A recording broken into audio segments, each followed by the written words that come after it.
es cierto que todos los caminos conduzcan a Roma. Los lugares donde podemos ir son casi infinitos. ¿Ya decidiste dónde quieres ir hoy?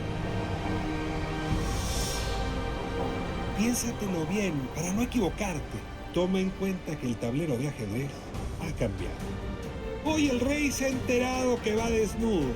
Y cuando el poderoso lo olvida, la verdad se encarga de desnudarlo. Hay que tener talento para pensar fuera de la caja, para combatir los prejuicios, los ajenos, pero sobre todo los propios. Cada quien posee una pieza única del rompecabezas. Por eso intentamos dialogar, para armarlo juntos. La palabra nos libera y la conversación nos empareja. Aquí no hay lugar común. Esta tarde, Herminia Pasantes está con nosotros, una gran científica, de las grandes científicas mexicanas, especialista en el cerebro, mujer que a edad muy temprana comenzó a destacar. Herminia, no sabes qué gusto me da tenerte en No hay lugar común. Muy bien, no hay lugar común, qué bonito nombre. Pues mira, en los dos sentidos, ¿no? Se puede hablar sin lugares comunes y mira cómo nos hacen falta los lugares comunes. Claro que sí. Mira, el cerebro ha sido uno de tus objetos de estudio, sino es que el objeto de estudio, como bióloga, como neurobióloga. Y la primera pregunta que me viene es, ¿a qué edad te diste cuenta que tenías cerebro y para qué servía el cerebro? Quizá equivalga un poco a cuál es tu primer recuerdo. Y mi primer recuerdo es trivial y frívolo. El día que me regalaron un saquito de piel, yo creo que de conejo, porque no ha de haber sido de armiño, y me encantó el tacto y fui muy feliz. He de haber tenido unos 3 años y medio. Entonces, bueno, pensé, toqué, percibí, tuve felicidad, activé el circuito de la felicidad por el saquito de conejo. Y el cerebro almacena esas memorias. Almacena esas, almacena muchísimas y otras las desaparece. Algunas para siempre porque son completamente inútiles, otras también para siempre o casi para siempre porque pueden ser traumáticas, dolorosas, y guarda lo que le va sirviendo en el momento. Ahora, el cerebro es un almacén de memorias, como esta del saquito de conejo, pero también es lo que nos proporciona conciencia. ¿A qué te diste cuenta que tenías conciencia y que el cerebro servía para eso? Si definimos conciencia como la percepción del yo y su entorno, yo creo que pronto, porque me di cuenta que no tenía hermanos. Todos los amiguitos del lugar donde vivía, que eran muchos, todos tenían hermanos y yo no. Entonces, no alcancé a responderme esa pregunta, pero sí tenía la clara percepción de que era diferente en ese sentido. Luego ya empecé a encontrar otras diferencias, como que no veía bien. ¿La conciencia tiene que ver con percibir diferencias? La conciencia es la percepción del individuo y su entorno. Evidentemente, tienes que darte cuenta de que tú eres igual o distinto, de que te mueves en lugares diferentes. Es estar en la realidad. Aristóteles definía al ser humano como el animal que posee logos, y logos era conciencia en griego. Es decir, es Claro, animal de conciencia más que de razón. Claro. A mí me sorprende mucho, Herminia, mucho, que sabiendo eso desde hace muchos años, el ser humano se tardó tanto en estudiar el cerebro. Creo que fue Stephen Hawking o algún divulgador de la ciencia que decía, sabemos más del universo que del cerebro. ¿Me explicas por qué nos hemos tardado tanto? Y por cierto, tú en los años 60 ya eras, como estudiosa del tema, pionera de esto, porque esto empezó a estudiarse mucho después. Digamos que había ya estudios de anatomía desde Vesalio, por ahí en el Renacimiento, y no es, vamos, no es tan reciente. Digamos que la aproximación experimental al estudio del cerebro sí puede haber empezado en los 30s, por ahí, cuando se descubrió, por cierto, en el axón gigante del calamar, que para fines prácticos... ¿Qué es eso? Perdón, me suena a submarino. El calamar, pues, es un bicho, ya sabes. Okay. Tiene un nervio muy grande y muy grueso. Entonces es posible manipularlo, registrarlo y demás. Pero lo que puede ser sorprendente es que la forma como trabaja la neurona del calamar es idéntica a cómo trabajan las nuestras y de los más listos. O sea, el axón del calamar nos habló de nuestra propia neurona. Exactamente. Ahora, la neurociencia es mucho más reciente. O sea, los libros, las investigaciones profundas, lo que hoy sabemos, sí tiene 30, 40 años con intensidad, cuando pues, Galileo ya estudiaba a los astros mucho antes que esto. Claro, claro. Yo digo que a partir de los 40, cuando estos estudios sobre la conducción del impulso nervioso, de ahí en adelante ya fue más o menos rápido. Claro que en los últimos 30 años, por ejemplo, ha habido un desarrollo espectacular. Y en los últimos 8 años, está este proyecto muy interesante que es el Proyecto Internacional del Conectoma Humano, un poco siguiendo el del genoma humano. Pero el del genoma comparado con el conectoma es fácil, ¿no? Es algo bastante de talacha, pues, de estar buscando este gen y el otro y el otro. La parte de la conexión, porque todo lo que somos, lo que pensamos, lo que A ver, me sentimos, lo que encanta el término soñamos. y es la primera vez que lo oigo, entonces te pido que lo compartas mejor con el auditorio. El genoma más o menos hemos escuchado los que Sí, no nos dedicamos sí. a lo que te dedicas. El conectoma sería otra forma de construcción de lo humano a partir de nuestra sinapsis neuronal. Es la forma de construcción de lo humano. El humano es humano por el cerebro y, no, y sobre todo por la parte de la corteza, la parte que se fue haciendo más rica, más grande, al grado de que se tuvo que plegar porque el cráneo ya no le dejaba extenderse, entonces se tuvo que plegar. Si tú le ves el cerebro a un pollo, está lisito, liso, liso.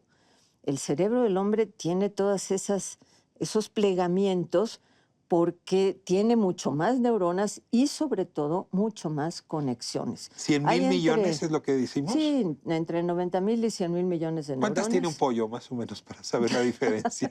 No sé, pero es que no importa tanto porque el elefante, por ejemplo, quizá tiene más, pues su cerebro es más grande, mucho más grande. Dicen, el cerebro del hombre es más grande que el de la mujer y entonces, pues, saquen sus conclusiones. No, el cerebro del elefante es cientos de veces más grande que el del ratón y los dos andan por ahí en términos de su conexiones. desempeño. Las conexiones es lo que es importante. Cómo se conectan unas neuronas con otras. Y de esa conexión es responsable todo, como digo, lo que hacemos, lo que sentimos, lo que soñamos, lo que creamos, lo que pensamos. Todo está dado por la conexión entre las neuronas. Ayúdame a entender, si digo inteligencia humana, igual a conexiones humanas, ¿no me Sí, equivoco? no, definitivamente no. Ahora, ¿de qué depende esas conexiones neuronales? ¿Dependen de nuestra genética, del genoma? Sí. ¿Depende del entorno? ¿Depende del aprendizaje? ¿Depende de lo que nosotros mismos nos imponemos como retos? Ayúdame a entender por qué las conexiones mías y las tuyas son distintas. De todo eso depende. Empieza con el genoma. En los genes viene la información para que se formen las neuronas y vayan caminando en el cerebro para ir estableciendo conexiones funcionales. Te detengo aquí. Por eso la familia Bach toda tocaba música. Por eso el hijo de un político termina siendo político, o el hijo de un músico termina... No. A ver, es decir, ¿sí cabe que eso se herede, ese talento? Claro, es Sí, hijo de un matemático, sí, ¿cómo sí. no va a ser buen matemático? Sí, por supuesto que cabe, por supuesto que hay propensión para la vena artística, propensión para las enfermedades. Yo no sé si propensión para la inteligencia, no lo sé, porque ahí ya entra un poco lo de la neuroplasticidad y qué tan rico es el entorno que estimula evidentemente la conexión entre las neuronas. Ahorita vamos entonces a la neuroplasticidad, pero no estamos totalmente definidos No, por lo para genético. nada. Es un No, error no, no. decir, Uy, no. naciste zapatero, zapatero a tus zapatos. No, absolutamente no. Sobre todo porque hace unos años, yo no sé cuántos eran, 20 por ahí, se descubrió una ciencia extraordinaria que es la epigenética. Entonces, tú naces con tu genoma, con el que naciste, que es inamovible. Código y ahí genético. está, código genético. Pero resulta que hay reacciones químicas en el núcleo alrededor del ADN. O sea, el rompecabezas no está completo. No, sí está completo. Lo que pasa es que estas reacciones químicas van a silenciar algunos genes y a permitir que otros genes se expresen. Y lo que es interesantísimo... A ver si entiendo bien. Si estás en una zona de calor, si estás en una zona de frío, si pasó algo con tu vida, si tuviste alguna... Exacto. Eso va a activar de No manera sé, lo distinta de el calor código. y lo de frío no estoy segura, pero el cómo es tu vida, eso sí, tiene una influencia sobre la expresión de los genes. Eso es algo extraordinario, porque te está indicando que eso, que no hay determinismo. A ver, te tengo ahí. Si yo tengo propensión a la diabetes o propensión al alcoholismo, Ujú. ¿mi entorno va a hacer que se inhiba esa propensión o que se potencie? Efectivamente, puedes tener la propensión y no hay un detonante que haga que se vuelva de propensión a la enfermedad ya expresada. Déjame decirte un lugar común. Decir que las mujeres no son tan buenas para la matemática como los hombres y que eso está genéticamente predeterminado. ¿Qué dirías tú? No, genéticamente predeterminado, bueno, no lo sé. Ese es un tema que a mí me apasiona porque yo sí creo que las mujeres en términos de matemáticas, no digo que sean menos capaces que los hombres, de ninguna manera, pero los datos duros muestran que a las mujeres no nos interesa tener una vida que se centra en las matemáticas. ¿Eso es por razón genética? ¿Es por tu entorno? ¿Es por epigenética? No, ¿Es no, por no. cultura y entonces conexiones No, neuronales? eso es por cómo se desarrolla el cerebro. Más o menos entre la semana 13 y la 18 de gestación, si el que se está formando es un varón, forma testículos y libera testosterona. La testosterona circula hasta llegar al cerebro del que se está desarrollando y por algunas transformaciones se une a un receptor y eso masculiniza el cerebro. Sí hay cerebro masculino y femenino. No como se decía antes que un hemisferio es el femenino, pero sí hay. Yo lo siento por las feministas que no quieren asimilar la biología. La biología existe y está dada por el cerebro. Esto de la definición sexual del cerebro, el dimorfismo sexual del cerebro, se está estudiando mucho y no está bien claro. Parece que es como un mosaico, que hay pequeñísimas diferencias por todos lados entre el cerebro femenino y el He masculino. escuchado a algunos neurocientistas que defienden la homosexualidad, por ejemplo. Yo soy de esas. No sé si se puede, si se va a poder mapear. En este momento, como decía, parece que es como un mosaico la diferencia. Son diferencias pequeñas desperdigadas por todo el cerebro. No hay hay un núcleo neuronal, un conjunto de neuronas que sí es claramente más grande, me parece, que en los hombres, más pequeño que en las mujeres y ejemplo, medianito ok. en los homosexuales Por ejemplo. varones. Ese es un núcleo del hipotálamo que se le llama el NIH3. El NIH3 puede permitir distinguir, sin conocer los órganos genitales de la persona, si estás tratando con una mujer, con un hombre Sí. o con una persona homosexual. Sí, yo diría que sí, pero comparativamente, porque tienes un patrón con el que comparar. Dices, en el hombre mide tantos milímetros en conjunto, estamos hablando de promedios. En la mujer mide la mitad y hay las variaciones intermedias para los homosexuales. Pero es el único, por el momento, el único en el que se ha encontrado Soltaste esta hace un momento un diferencia. término que es muy interesante y nuevamente yo necesito una explicación más amplia. Neuroplasticidad. Es decir, lo voy a poner en términos de computadora y me corriges. El genoma No. pone primero los fierros, ¿no? El hardware, y De luego acuerdo. tienes el software. Es decir, Exactamente. que hay un programa que se va construyendo sobre ese Exactamente. disco duro. A ver, cuéntame de esta neuroplasticidad. ¿Qué Mira, es? yo uso mucho ese ejemplo, curiosamente, cuando doy pláticas de este tema. Yo digo que hablo, por ejemplo, de la felicidad. Y digo que hay gente que nace optimista, que su alambrado fue para que el circuito de la felicidad trabaje mejor. Hay otros pesimistas que así nacieron y que su circuito de la felicidad pues está apagado. Pero así se hizo el alambrado, es el hardware. Pero si la vida te va metiendo al optimista puro software negativo, pues bueno, con el Lo tiempo revienta. te resignas y ni modo, ¿no? Por muy alambrado para la felicidad que estés, pues ya no eres feliz. Y al revés. Entonces, en efecto, se nace con un alambrado determinado, pero ese se está modificando, se está enriqueciendo, está habiendo más conexiones sinápticas o menos conexiones neuronales eh, con todo lo que te va pasando en la vida.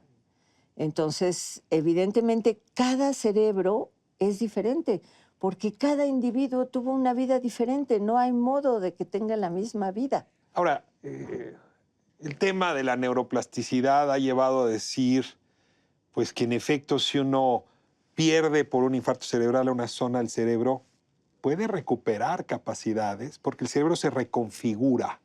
Que si uno pierde una pierna y entonces tienes que rehacer con el resto de tu cuerpo tu vida, el cerebro se reconfigura. Es decir, no es un fierro inamovible, es No, para nada, plástico. para nada. Es lo más plástico del mundo. Y es muy interesante porque esta neuroplasticidad no nada más no es generalmente que haya más neuronas. Puede haber menos neuronas, pero hay muchas conexiones. Por ejemplo, entre la niñez y los 20 años, 21, que es cuando madura el cerebro, ojo, no antes. 20, 21 años es cuando el cerebro ya está totalmente maduro, sobre todo en los aspectos que tienen que ver con control de impulsos, percepción de riesgo y toma de decisiones. Entonces, es hasta los 20 años que tú ya puedes más o menos controlarte y comenzar a ser alguien más, pues más prudente. Dueño de ti mismo, o dueña de ti mismo. Dueño de sí mismo, exactamente. Pues esa maduración implica muerte de las neuronas. Las neuronas que no están bien conectadas, si hay un exceso de neuronas, se mueren por un proceso, una especie de suicidio que se conoce muy bien, que es la muerte neuronal o muerte celular programada. Entonces, las neuronas que no se conectan bien, las que se están viendo Y en tu stock de demasía neuronas a partir de los 20 redundantes, se quedan ahí. se mueren. Muy bien. Y entonces las conexiones, en cambio, se van afinando, se van multiplicando, se van haciendo más fuertes y vas entonces adquiriendo el mundo, vas adquiriendo la conciencia justamente. La conciencia es eso, ¿qué está pasando en mi entorno? Y ahora pues tenemos la posibilidad con todo este avance digital de ampliar nuestro entorno pues casi al infinito, ¿no? Es decir, Conectar tus neuronas y las mías de una manera más Exactamente. intensiva. A ver, tú le has dedicado bastante a pensar en el tema de las drogas. Y déjame ampliar el término drogas. Es decir, estamos en una época donde culturalmente cada vez te recetan más drogas. Yo acabo de pasar, por ejemplo, por un asunto personal y nunca había escuchado más la palabra ribotril. Te voy a dar un ribotril para que se te quite la depresión, para que evites el duelo, para que no sientas.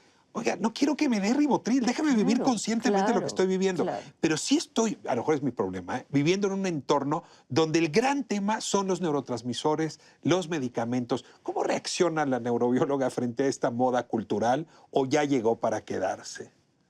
Mira, hay que aprovechar los avances de la ciencia para tener una mejor calidad de vida. Y hay en algunos casos en que es indispensable. Cuando alguien tiene una depresión endógena clínicamente catalogada y Toma un definida, antidepresivo, está toma un bien. antidepresivo y se acabó. Y no hay que, no va a salir de la depresión echándole ganas, no. Es un desequilibrio bioquímico que se tiene que corregir. Eso lo decide el psiquiatra. Eso lo decide el No psiquiatra. te puedes tú recetar. No, bueno, pues es igual como te recetas un vaso de alcohol para sentirte mejor. Sí te puedes recetar, pero pues hay riesgos, evidentemente. El riesgo más grave de las drogas es la adicción. Ese sí es la desgracia de las drogas. De otra forma, pues, sería muy interesante pues poder obtener placer en esa forma, ¿por qué no? A ver, tú tienes una reflexión larga sobre cerebro y libertad. Ujú, Y justamente ahí es donde has metido el argumento de la adicción. La ujú. adicción elimina la libertad del Exacto, individuo te y del vuelves cerebro. esclavo de tu propio cerebro. A ver, compártenos Entonces, ese argumento. Y ese... el cerebro tiene esta neuroplasticidad y las drogas, todas actúan sobre el mecanismo de comunicación entre las neuronas. Cada droga que viene de los árboles, del peyote, del arbusto de la Del marihuana, de la chocolate. amapola, todas actúan en el cerebro porque se parecen a una droga nuestra que ya tenemos. La están suplantando, la están exacerbando. Todos tenemos una morfina endógena, la Endorfinas endorfina. también. Todos tenemos una cannabis endógena, los endocannabinoides. Todos tenemos una cocaína endógena, la dopamina. Y lo que hacen es interferir con el mecanismo de comunicación. Entonces hacen que la comunicación en ese circuito de la felicidad sea más intensa, más prolongada y te sientes más feliz. Todo eso estaría muy bien. El problema es que el cerebro, para generar estas drogas endógenas, internas, pues necesita gastar energía, necesita mover muchas cosas, llevar a cabo procesos, y de pronto se da cuenta de que le está llegando de fuera algo que no solo trabaja como su neurotransmisor, sino mejor. Y entonces dice, se empieza a confiar y empieza a bajar la eficiencia de esa comunicación en ese A circuito. ver, déjame plantearlo así. Para sentir felicidad y liberar endorfina, pues a lo mejor tengo que pasar por el difícil proceso del enamoramiento. Pero si me tomo una tacha, me ahorro el proceso y siento el mismo placer. ¿Exagero No, diciendo no esto? exageres. La tacha es la marihuana. No, la tacha son anfetaminas. Ah, perdón. Pero a Sí, ver, si te hablemos de la toma, no, marihuana. si te tomas la tacha vas a sentir exactamente lo mismo que el enamoramiento. Pero pues el enamoramiento es menos peligroso porque finalmente, pues sí hay adicción y lo que quieras, pero Ahora, lo que está diciendo es que la anfetamina va a disminuir mi producción propia de endorfinas. exactamente. No de endorfinas, en ese caso de dopamina. Ay, mira, qué clase nos acabas de dar de neurobiología, neurociencia. Cómo lamento que este programa nada más dure media hora con invitadas como tú. Me tengo que ir a las preguntas finales. Te Venga, ruego que respondas lo primero que tu muy bien, conciencia y tus conexiones neuronales nos muy bien. regalen. La palabra que más disfrutas, Amor, la palabra que detestas, eh, falta de generosidad, el sonido que más quieres, violín, el sonido que odias. el del que toca la batería mi vecino en la parte de abajo de mi casa. Si no hubiese sido científica, ¿qué habría sido? Filósofa sin duda. Eres filósofo. ¿Crees en Dios?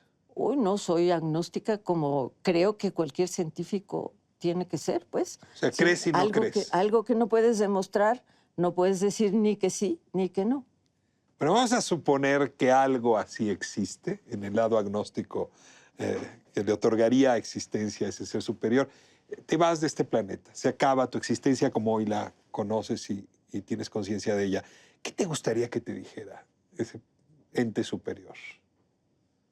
Ay, no, nunca se me ocurriría pensar en ese tipo de cosas. Cuando yo me muera, voy a ingresar orgánicamente al resto de la naturaleza y nada más, y no se me ocurre, se me hace un gasto de neurona inútil ponerme a pensar si, si me va a aparecer un superior y que me va a decir, "Bueno, no uso mis neuronas para eso, definitivamente. Pues para que el uso que les das es una gozada general y produces inteligencia colectiva. Herminia, muchísimas gracias.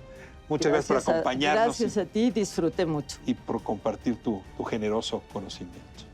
Nos vemos próxima semana, ADN 40, No hay lugar común, todos los sábados, 7 de la tarde.